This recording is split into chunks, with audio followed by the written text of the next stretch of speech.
will be closed at least through Friday, just the fourth shutdown in the park's history. The airlines are offering waivers so you can make changes to reservations or cancel them for a refund without paying a fee. The hope is that they can resume service, start slowly ramping it up as early as Friday afternoon. It'll take a couple of days for things to get back to normal, and all of that depends on what kind of damage Matthew brings. Don? Chris, what about the travelers who were stranded? Are they able to stay in the airports where the flights are canceled?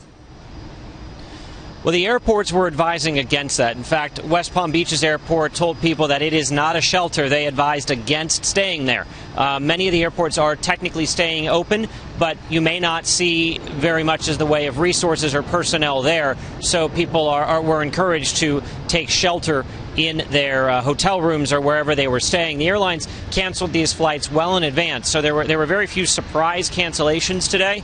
The airports were pretty clear that flights were stopping at a set time, so people knew in advance, and that's a conscious effort by the airlines in part to give people time to make arrangements, and also it allows them to move their planes out of position ahead of time so they don't risk having airplanes stuck behind. In fact, American Airlines was telling us at their Miami hub they only left 3 or 4 airplanes behind, and those were in a hangar having maintenance done, so they couldn't be flown out. They're being secured in place so that they aren't damaged in the storm. But if you go to some of these airports right now, you're not going to see any airplanes. Yeah, it was amazing how early some of these flights were canceled for that reason. As you mentioned, Miami is a hub for American Airlines. Fort Lauderdale is a hub for JetBlue and Spirit Airlines. What are the ripple effects of this around the country? All of these things connect in very intricate ways.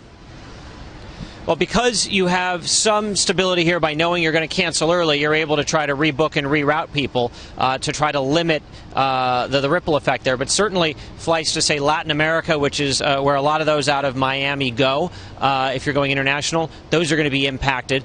So there is a ripple effect. It does impact people in other places. The bulk of these issues are, of course, going to be tied to going or coming from the southeast. But there are some cancellations. Always makes sense to check your flight status ahead of time. But the advantage here, by keeping the airplanes out of the mix, they can reassign those airplanes to other places to try to not have this ripple across the country the way it would, say, if a sudden thunderstorm popped up and planes were stuck in the wrong place. All right, Chris Van Cleve, thank you so much.